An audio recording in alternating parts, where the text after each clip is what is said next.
Hello and good day to all of you.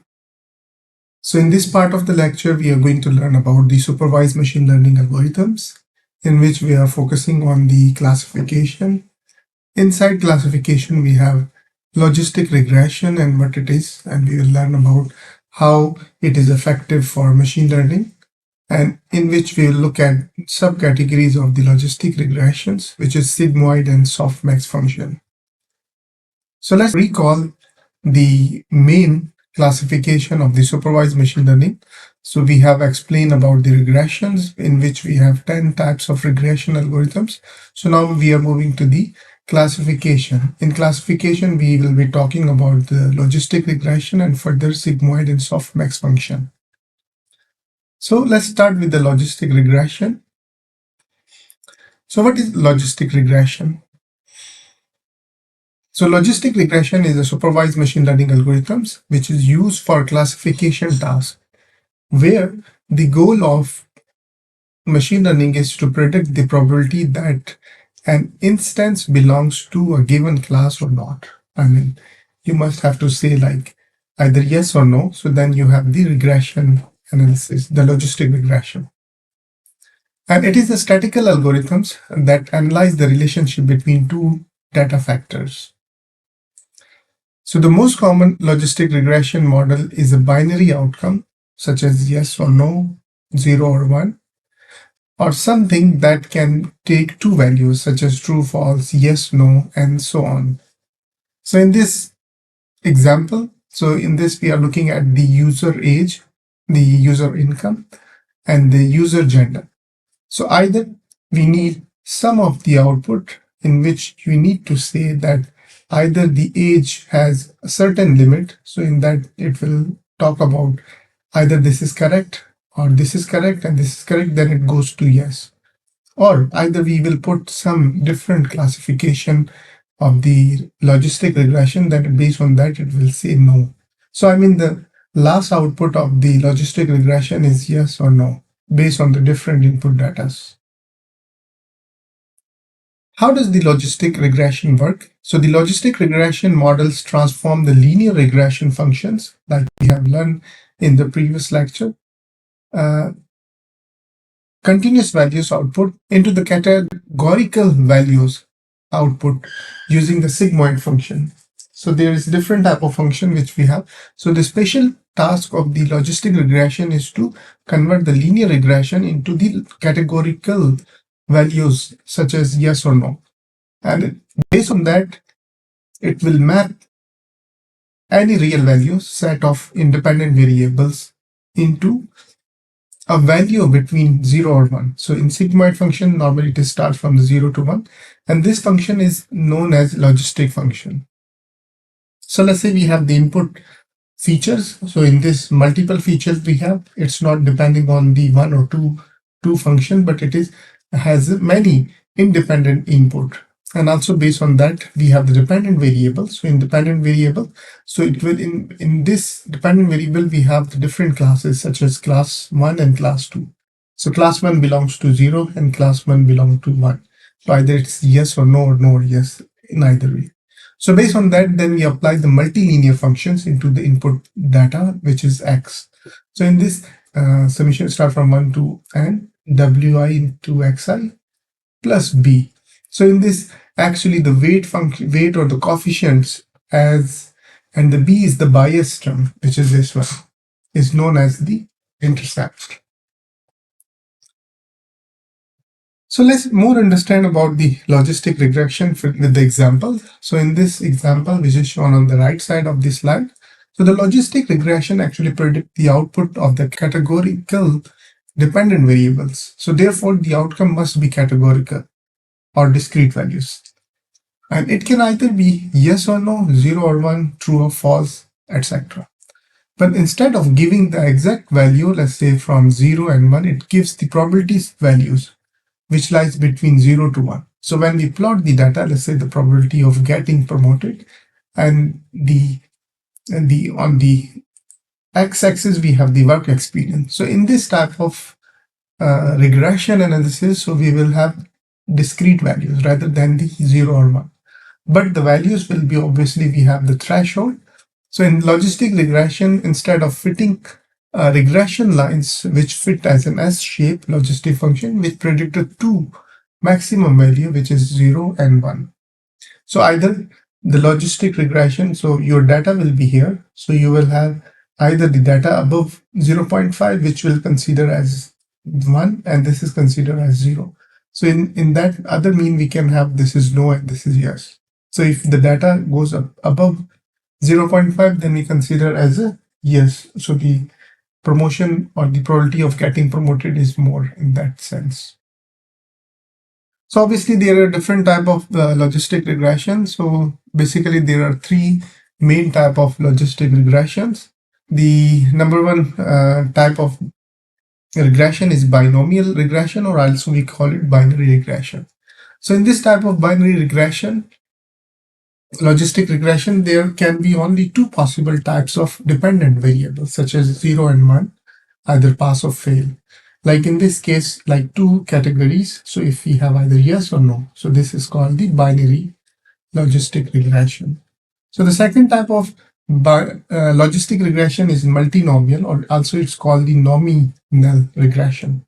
In this regression, we have three or more possible unordered type of dependent variables, such as cat, dog, or any type of features you want to put, either it's different colors or different attributes of any data. Let's say orange, gray, and green. So these are three, it's called the nominal logistic regression. The third type of regression is ordinal. Ordinal regression is actually, it can be three or more possible order type of dependent variables, such as low, medium, or high. In this, we have categories, but in this, we have the different sizes, let's say low, medium, and high. So in that, obviously in low, we have also subcategories, let's say it can be XL or I mean, extra small or small, like that.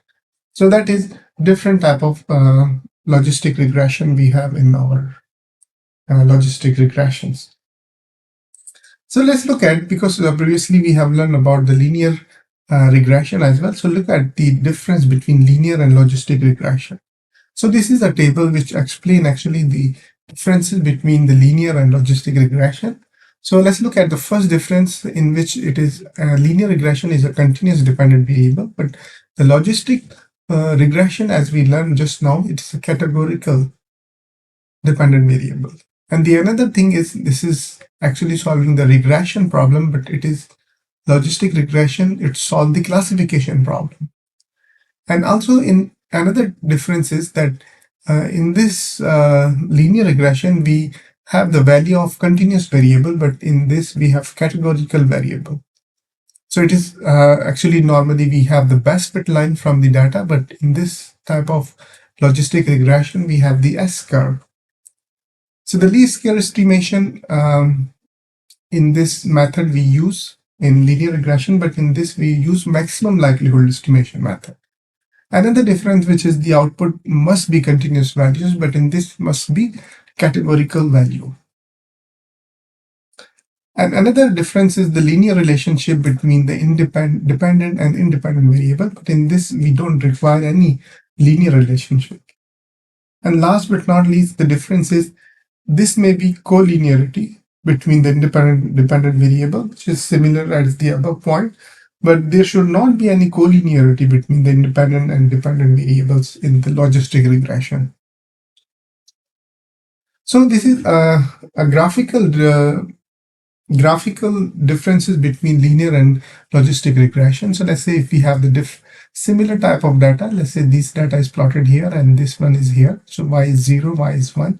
Similarly here. So, but when we talk about the linear regression, so we will just have the best or the best fit line.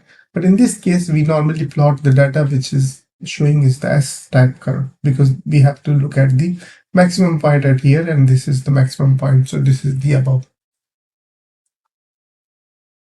So now we look at the further classification of the logistic regression. So in which first one is the sigmoid and the second one is softmax. So what is sigmoid function? Actually, it is the logistic function in linear regression and is a type of sigmoid and a class of function with the same specific properties.